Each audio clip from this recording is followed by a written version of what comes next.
Morning, morning. Well, back at it again. Woke up 3, 4 o'clock this morning, looking at my videos on the phone or whatever, so have you. And I want to talk about a couple of them. People talk about the struggle and how people are not able to go with you on your next level or your next journey and things of that nature. And how people are afraid of certain individuals for whatever reason because maybe they have obtained more knowledge in their journey and that people didn't think they was going to acquire. Well, I don't like to look at anything as fear. I don't think anyone truly fears anyone. I think it's all about self and how you feel about yourself and whatever that may look like. um One thing about myself personally, I've been on my own ever since I was about 15, 16 years old. My first charge ever, is committing a crime was armed robbery, and I was in middle school, like seventh grade. Um, I grew up around bikers, you know what I'm saying, and my stepfather, he was a hellraiser. Um, I grew up with one of the largest families in the city that I lived with, and every last one of them was straight thugs, fighters. You know what I'm saying? A loving family, but not one to reckon with. Um, I left my family. I'm originally from the South. My mother took me and my brothers to the West Coast when I was probably about 10 years old, I believe. Um, and so my upbringing, from the West Coast, that's where my friends were. That's where my trouble started. So when my mother wanted to move us back to Alabama, we moved back. However, I felt like I was out of place. I left my friends and you know, my life back in Oregon. And so I told my mother, I said, I want to go back to Oregon. She didn't, put up no big old stir behind it. She's like, all right, that's what you want to do. So I left, got on Greyhound, and I'm out. Um, Needless to say that nothing in my life has ever been easy. You know what I'm saying? But I have became very comfortable in my own skin and whatever trials and tribulations I go through because I had nothing. I literally have slept on park benches before, as a teenager. Like I said, I left my mom, you know what I'm saying? When I left my mom, I left everybody, you know what I'm saying? But luckily, I had them times where I had to sleep on the park bench and not knowing where I was going to go and what I was going to do. Um, Good thing that the family that we was introduced to once we got to Oregon, they have always had my back. The doors was always open to me. And for that, I will always, show appreciation and love for the family that raised me. Um, but again, growing up, their mother was their mother, and she did what she could do for everybody. Even though I was in the house and I was not her son, you know what I mean? When she won at bingo, if she had a couple extra dollars, she would shoot me a couple, you know what I'm saying? And I was appreciative of that, you know what I mean? But you have to understand the mental it plays on you, you know what I'm saying? That you have to, settle. Even though the help was help, it was you still had to settle for what was given to you. And so I never been one to complain about what I didn't have. And that's what a lot of people have to understand when it comes to faith and believing in the higher power. You have to have faith in that you're going to make it out whatever situation that you're in. And no matter what you got or don't have, and a lot of times you're not going to have much when it comes to, building faith. And it's a rough road, you know what I mean? But it builds character, it builds strength in an individual. It really does. And what most people are afraid to do, they're afraid to relinquish any type of belongings they have, whether it be jobs, whether it be homes, whether it be whatever. And I understand that, you have families you have to take care of, you have your children you have to take care of, you have a mortgage, you have rent, you have all these things that you have to take care of, right? And it's society that makes it hard for you. But just to think, if you didn't have none of that to think about, right? If you had none of it to think about, Would it be that bad? No. And I'm gonna be a testament. It's really not. And my testament is that I lived out my vehicle for 5 years off and on and never had to. I always had a home to come to, always had a home to come to. And I chose to live on the street, and live the life that I want to live. And a lot of people are like, well, why would you do that? You know what I'm saying? Because I was comfortable with it. Remind you, and this is as an adult, I lived in my vehicle. I most of my childhood was sleeping on the floors and couches and mostly floors, because the couch might have been full. But so being alone, it has never been a problem to me. You know what I'm saying? And standing up for myself. Hell, I learned how to do that with my stepfather. I'm gonna tell you, I used to have friends come to the house, and remind you, he was a biker and he was a beast. I used to have friends come to the house, and my room was in the basement, and we had to go through the kitchen and go to the basement. Well, if my stepfather was in the kitchen, you finna get that test, pop pop. You finna get touched up a little bit. You know what I'm saying? So, as a man, he taught me, fight back. You know what I'm saying? No matter what, fight back.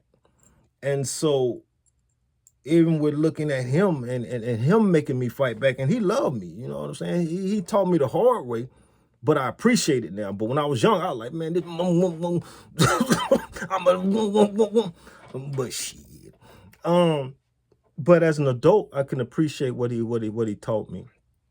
It was a lot of tough lessons, and he taught me how to be a man. Even my mother tried to teach me how to be a man as a woman raising 4 sons. You know what I'm saying? She did the best that she could. And, I think a lot of us can relate to this type of story. And I think that's the percentage of us that they unfortunately like to lock away, right? Because we're not fin to um play a part of the role that they want us to play in.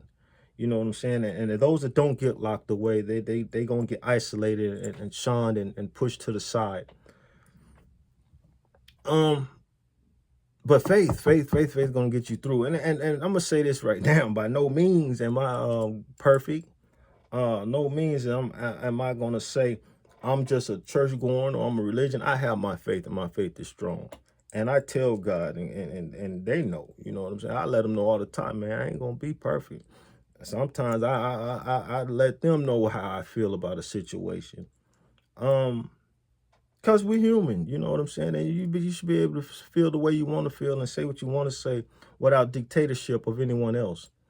And that's the problem with this world. Everybody wants to have you up on a dictatorship. Even your wives, even your husbands, your parents. As parents, we want to have our children up on the dictatorship of our perspective of life, what life is or what it should be, and that's not actually fair. I came up with a conclusion. I could be totally wrong, but this is my thought process, right? Growing up, I used to see, children in the stores and acting up and stuff like that as a kid. I'm a kid, and going to the store with my mom or something like that, and you used to see the little, American Caucasian kids in the store acting, and they go, oh, come on, little Billy, stop it. I'm looking like, you gonna go over there and handle that, ma? You know what I'm saying? Because if it was me, I'll be getting the brakes beat off me.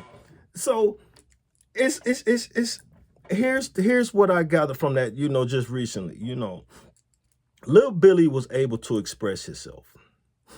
You know what I'm saying?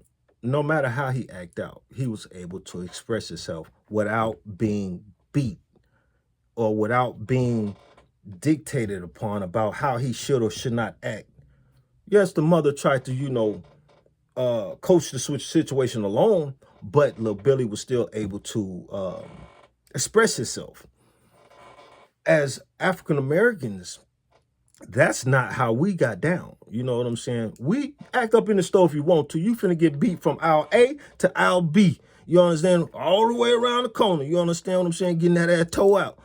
But that's how we have learned throughout history to beat problems out of an individual. You want to obey? Okay, I'm gonna beat, some sense into you. And so we, you know, things have changed most definitely. You know what I'm saying? And we still suppressing the rights to express ourselves in whatever manner that you choose, you know what I'm saying, without being dictated. And unfortunately, the powers that be, that's how they consider they have to take control of the situation and make sure the world is moving in the proper directions, you know what I'm saying, by dictatorship. But once again, another person's dictatorship is only their perception of what life should be, which doesn't make it right or wrong. Um, I've most definitely learned how to go without, you know what I'm saying? So people say, how do you survive this? How did you do that? By using these, you know, and I kept them like this and never too much like this. I never allowed people just to put what they want in my hand. If I wanted something, I'm gonna go out there and get it. I'm gonna work for it. Or at one point I used to take it. And I done sold drugs. I done probably did everything I had to do to far survive. So I never allowed people to buy me or woo me into a situation. I left the gangs when I was young, you know what I'm saying? And because I just don't like control. I don't like dictatorship. And what's good for you might not be good for me. So that I stand on that, you know what I mean? I like I said again, I've been on my own for a very long time, and one thing I have learned is to be comfortable with having nothing. So you cannot buy me or offer me something that I'm concerned about having. I have a car, you know what I'm saying? When I didn't have a home, you know what I'm saying? Even when I lived out my vehicle, I would take my stuff when I get into town, and first thing I would do, I would get me a storage unit, and I would put my stuff in my storage unit, and I would go find me a little parking spot somewhere close, and crash out, go get myself a job. I always had a job. You would never know I lived out my vehicle unless I told you I lived out my vehicle. I went out to eat a lot. I worked out. I did everything I would have done if I had a temporary home, but I didn't. And so the most important part of that story is that it was in those times when God presented himself to me and let me know that I wasn't alone.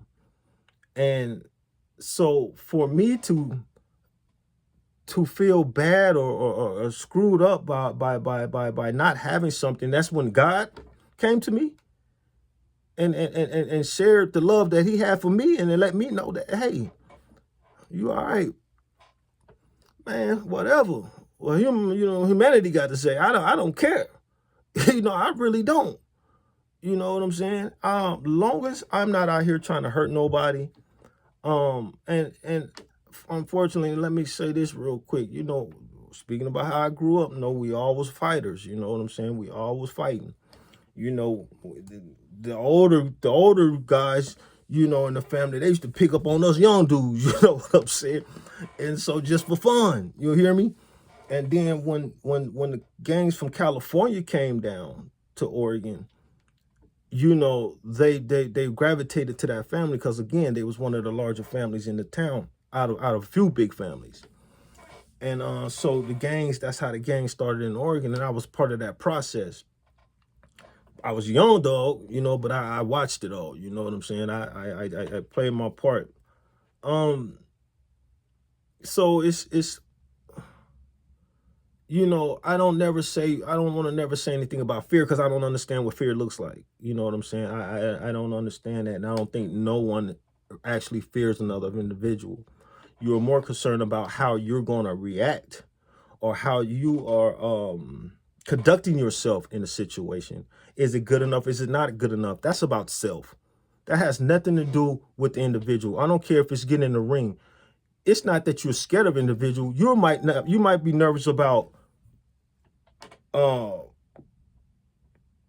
are you up to par, the spar with this dude, you know what I'm saying? But it has nothing to do with that person, in my opinion. You know, I done took my losses, you know what I'm saying, when it came to fights. And, you know, I always told it like it was. Um, I'm gonna try to, I'm gonna clip this one and try to start you a new one. But I hope everybody enjoyed the video, and I hope everybody stay blessed.